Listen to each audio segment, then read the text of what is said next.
Tres cosas detonaron el intento de regresar al gobierno a Rubén Rocha Moya: el que le hayan quitado la visa a Andy López Beltrán, las reuniones de Omar García Harfuch con el director de la DEA, con Terry Cole, en Buenos Aires, y la detención después de que durante 2 años no había siquiera sido molestado del chofer de Héctor Melesio Cuen, testigo de su asesinato. Ya analizaremos los demás aspectos de la affair Rocha Moya, pero por lo pronto la declaración de Fausto Corrales, del chofer de Héctor Melesio Cuen, con todas las reservas que puede tener al haberla realizado tanto tiempo después de los hechos, termina involucrando al propio Rocha Moya.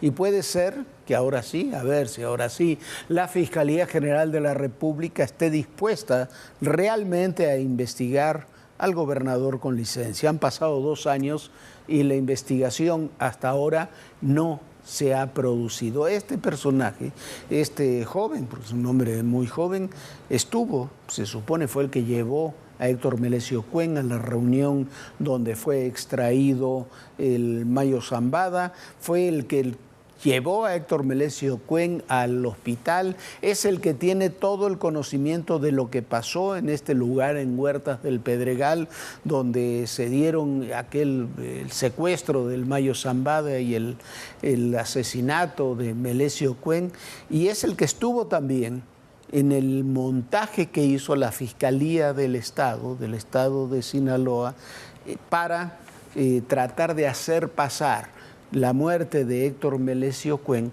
como un frustrado asalto en ese lugar. Ahí está, todo eso está ahí concentrado, pero hay que sumarle a todo eso lo de la visa de Andy López Beltrán, y hay que sumarle, por supuesto, lo que pasó con García Harfuch y Terry Cole en Buenos Aires. Esta es la historia.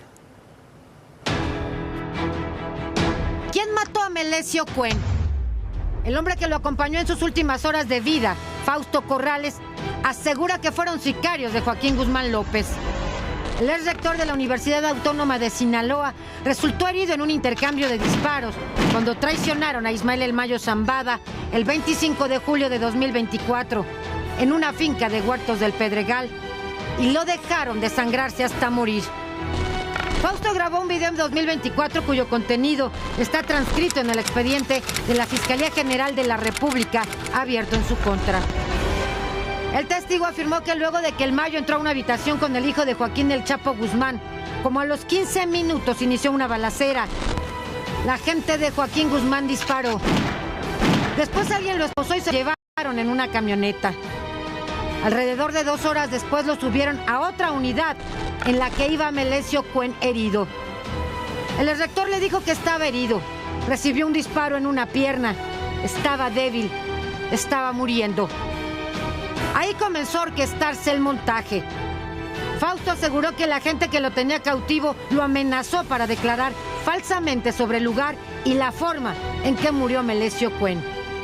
La Fiscalía de Justicia de Sinaloa presentó este video, un supuesto asalto en una gasolinera donde le habrían disparado al exrector. Todo fue falso.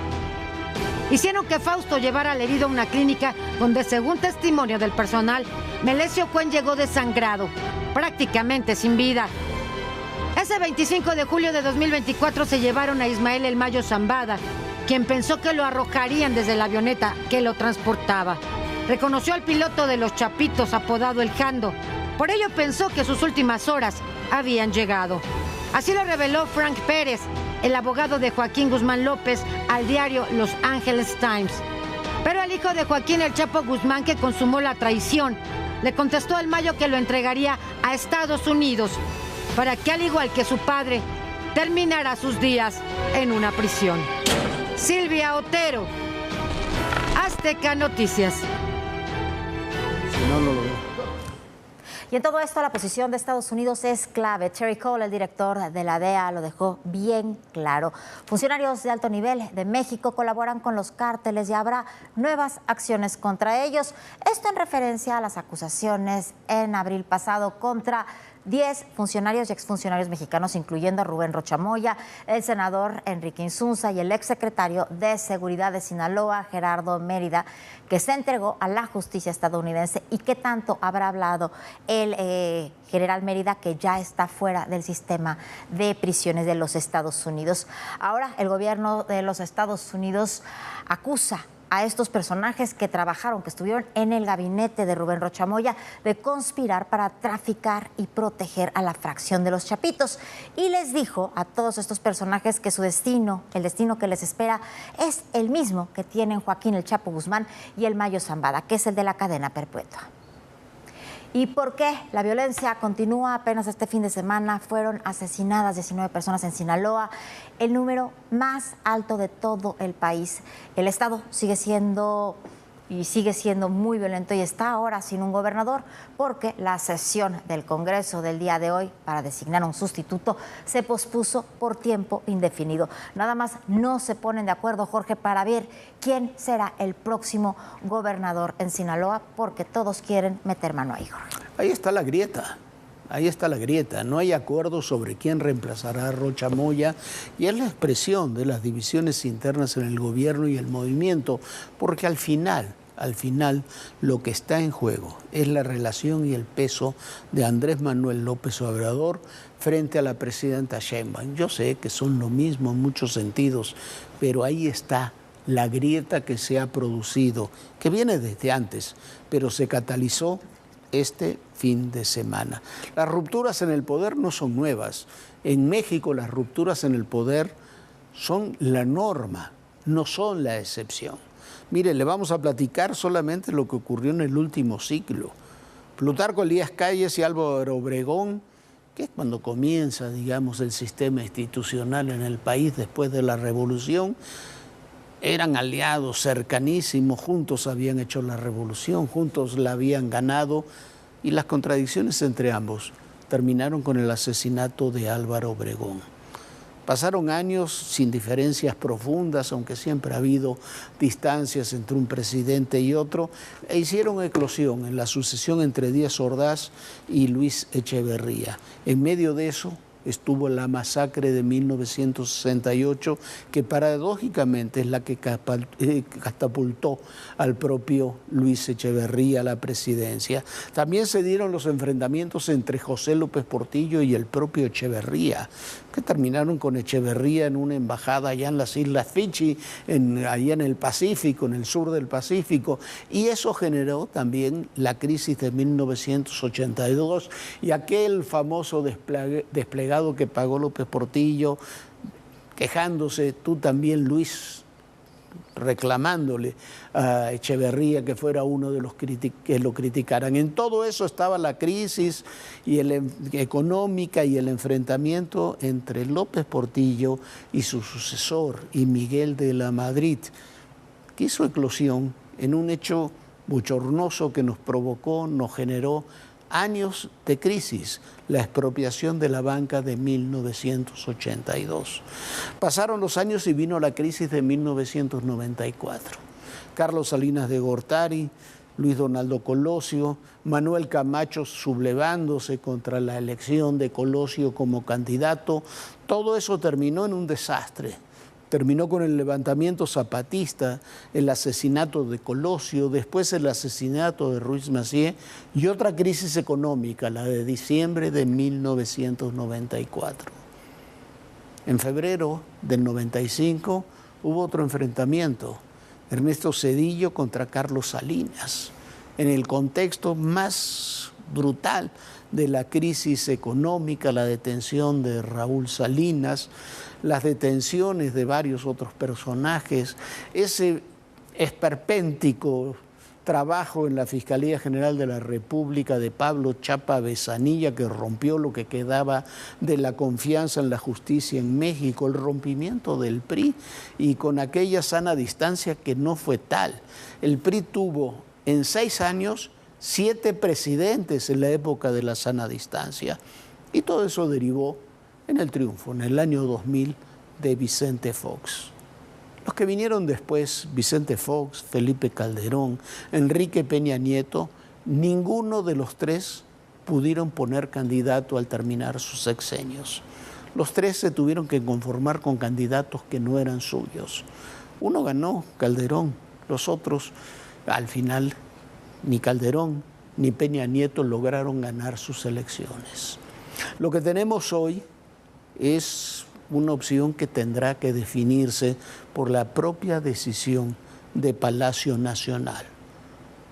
O tendremos una presidencia debilitada, débil, que no puede controlar todos los instrumentos que giran en su torno, o tendremos un poder que acepta que para poder ejercerlo, se tiene que ejercer. Para tener el poder, se lo tiene que ejercer. Y para tener ese poder, se deben utilizar los instrumentos del mismo, los legales y los que la posición del Ejecutivo, Viviana, otorga.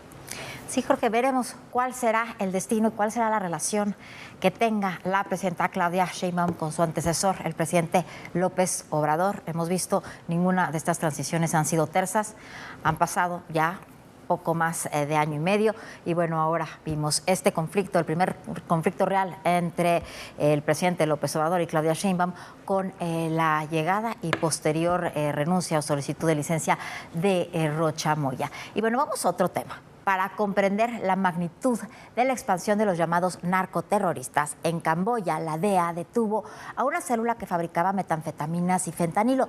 Tenía un laboratorio y lavaba dinero vía criptomonedas, decomisaron $7 millones en criptodivisas y estaban relacionados en Camboya. ¿Con quién creen? Con el cártel de Sinaloa. Las redes delincuenciales de los cárteles de la droga mexicanos llegan prácticamente a todo el mundo. Este fin de semana se dio a conocer que las agencias antidrogas de Camboya y Estados Unidos descubrieron una red que opera con criptomonedas para lavar dinero. De acuerdo con la información divulgada, que retoma declaraciones de funcionarios de ambos países, este lavado de activos es para el cártel de Sinaloa. El secretario general de la Autoridad Nacional para el Combate contra las Drogas de Camboya declaró a la agencia AP que su oficina confiscó alrededor de $7 millones en criptomonedas vinculadas al cártel designado Organización Terrorista Extranjera por el gobierno del presidente Donald Trump. El funcionario detalló que la policía antidrogas camboyana, en coordinación con la DEA, concretó varios arrestos. Se incautaron activos, laboratorios con más de 200 kilos de drogas, más de 1 tonelada métrica de sustancias químicas precursoras utilizadas para producir las drogas, además de instalaciones de almacenamiento. Estas acciones se llevaron a cabo en 4 inmuebles de Phnom Penh, la capital camboyana, y en la vecina provincia de Kandal entre el 1 y el 5 de agosto. Mientras tanto, la Embajada de Estados Unidos informó en un comunicado que la labor colaborativa en la que participaron oficinas de la DEA en Phnom Penh y Nueva Jersey fueron clave para descubrir con éxito la red local que lavaba criptomonedas en nombre del cártel de Sinaloa. El cártel de Sinaloa es uno de los más importantes grupos criminales internacionales que produce fentanilo, un opioide sintético al que se atribuyen decenas de miles de muertes por sobredosis cada año en Estados Unidos. Mientras en el caso de Camboya, la región es utilizada como zona de tránsito para drogas, como la metanfetamina, que se originan en el Triángulo de Oro, la región donde confluyen las fronteras de Tailandia, Myanmar y Laos. En los últimos años, esta región también fue un bastión de grupos de crimen organizado liderados por chinos, conocidos sobre todo por operar centros de estafa que despojaron a personas de todo el mundo de miles de millones de dólares. En el último año, Camboya intensificó su ofensiva contra esas operaciones. Cerró centros de estafa y arrestó a varios presuntos cabecillas, entre ellos algunos que establecieron instituciones financieras legales. En un informe publicado en julio por la Oficina de las Naciones Unidas contra la Droga y el Delito, se indica que varios grupos del crimen organizado transnacional del sudeste asiático son actores criminales importantes en la región, involucrados principalmente en el tráfico de metanfetamina y cocaína. El informe reitera que la participación de los cárteles latinoamericanos en el sudeste asiático parece ir más allá del suministro de drogas y sustancias químicas precursoras, y que la región ahora funciona como un centro de suministro, gestión financiera y logística para múltiples organizaciones criminales latinoamericanas. En 2024, fiscales federales de Estados Unidos afirmaron que el cártel de Sinaloa trabajó con grupos chinos de banca clandestina en Estados Unidos para lavar más de $50 millones procedentes de la venta de fentanilo, cocaína y otras drogas. Usted dirá que tenemos que ver nosotros con Camboya, estamos lejísimos, pero bueno, Camboya es uno de los principales, ese triángulo de oro, ahí donde se juntan Camboya, Laos, Tailandia, es uno de los lugares donde mayor cantidad de heroína se produjo en el mundo. Y ahora están transitando, como ha transitado en el mundo del narcotráfico, hacia las metanfetaminas, el fentanilo y otras drogas sintéticas. Pero lo interesante de todo esto es que ahí se descubre una red de lavado de dinero con criptomonedas del cártel de Sinaloa. Y es la demostración de algo en lo que han insistido muchas autoridades estadounidenses, europeas, organismos internacionales, y se reconoce incluso en México, de la magnitud del negocio global que tienen tanto el cártel de Sinaloa como el cártel Jalisco Nueva Generación. Estamos hablando de cada uno de ellos presencia en cerca de 40 países. De esa magnitud es el negocio y de esa magnitud es también la exigencia de tener un combate global contra un fenómeno que es global, que es internacional. Ni siquiera es binacional, ni siquiera es de México y Estados Unidos. Involucra a muchos otros países, involucra enormes intereses y enormes cantidades de dinero. Bueno, y mientras tanto en Michoacán, Jalisco, Hidalgo continúan los operativos en contra del cártel Jalisco Nueva Generación. Este fin de semana hubo por lo menos otros 20 detenidos. Fuerzas federales endurecen las acciones contra el cártel Jalisco Nueva Generación y este fin de semana catearon 36 inmuebles en Hidalgo, Jalisco y Michoacán, donde detuvieron a 20 personas vinculadas al grupo criminal. Los operativos se llevaron a cabo entre el viernes 21 y el domingo 23 de agosto, en acciones coordinadas por el Ejército, Marina, Guardia Nacional, Fiscalía General de la República y Secretaría de Seguridad.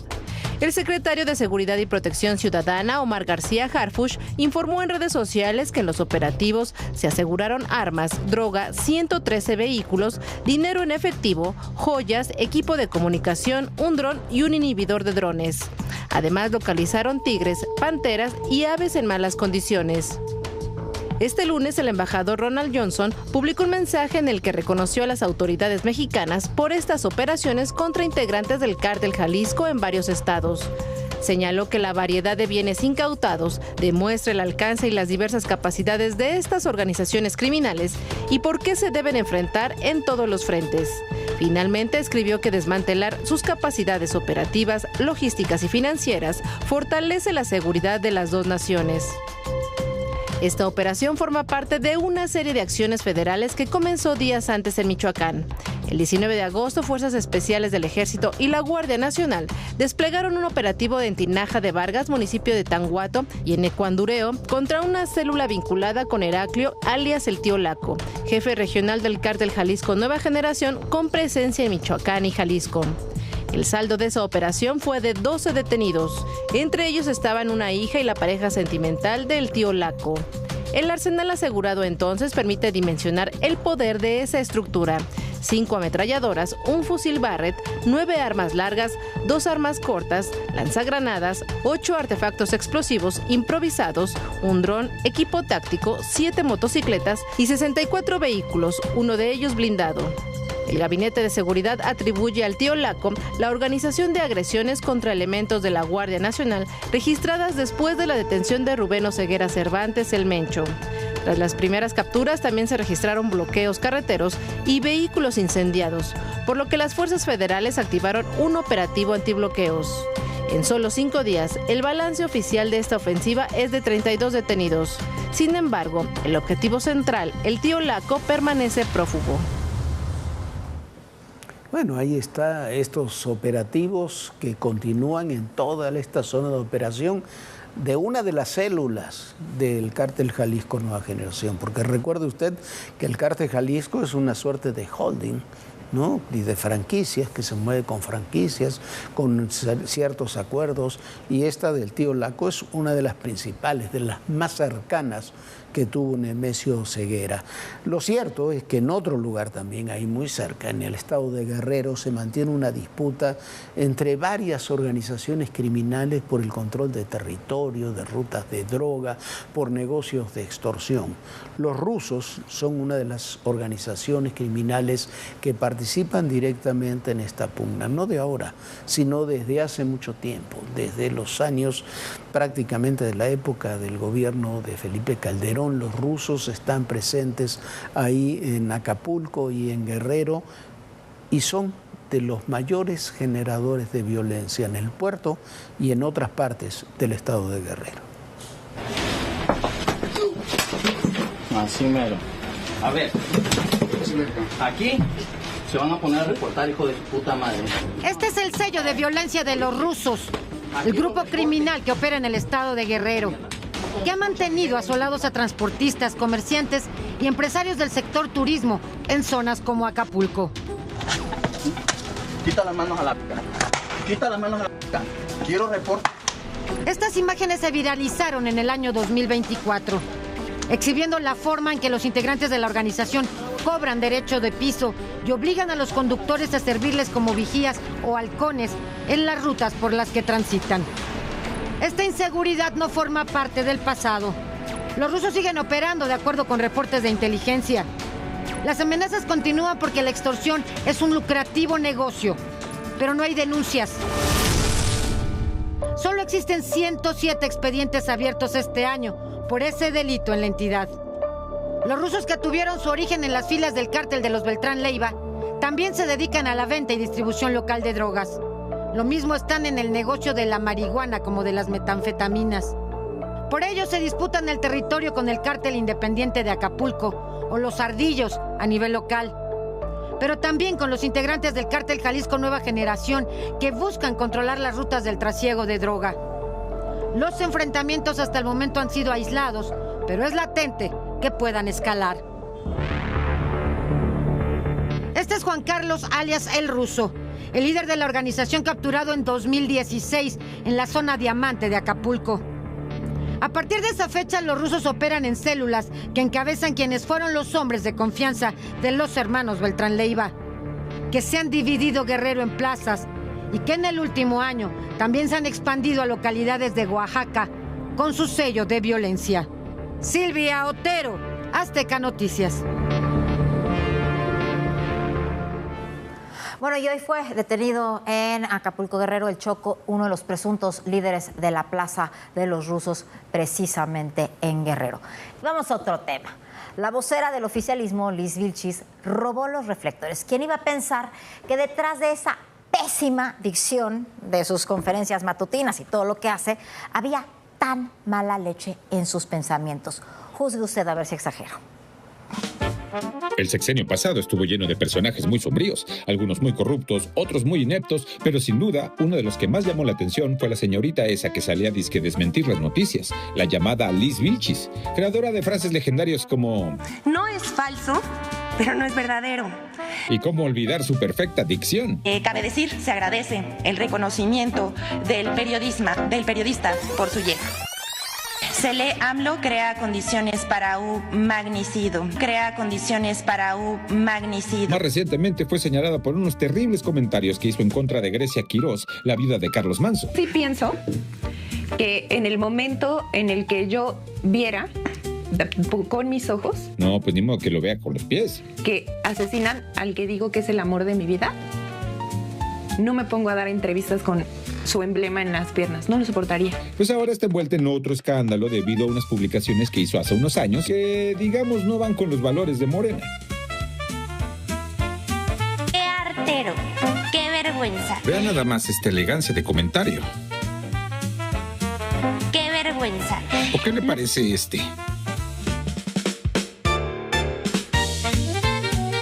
Que no es falso, pero se exagera. Y ahora son bien disque amigas. Estilo, la diputada Nayeli Salvatori, le mando un beso, pero te voy a criticar. Hasta le mandó un beso antes de criticarla. ¿O qué tal esta pedrada para su ahora compañero? se vale uno la pena. La ahora convertida en periodista palera del gobierno se aventó este tipo de comentarios en sus redes sociales, pero ahora anda de predicadora de la cuarta trastornación. Obviamente, cuando vio que se estaba revelando su oscuro pasado, salió a pedir disculpas y a decir que había cambiado, pero, como ella dice... Y por más que la mona se vista de guinda, hipócrita y clasista gordofóbica se queda. Si eso decía ayer y ahora trae otro discurso, pues ¿qué es lo que va a decir mañana? Bueno, y Jorge, citando a Liz Vilchis, las personas humanas no cambian, ¿no?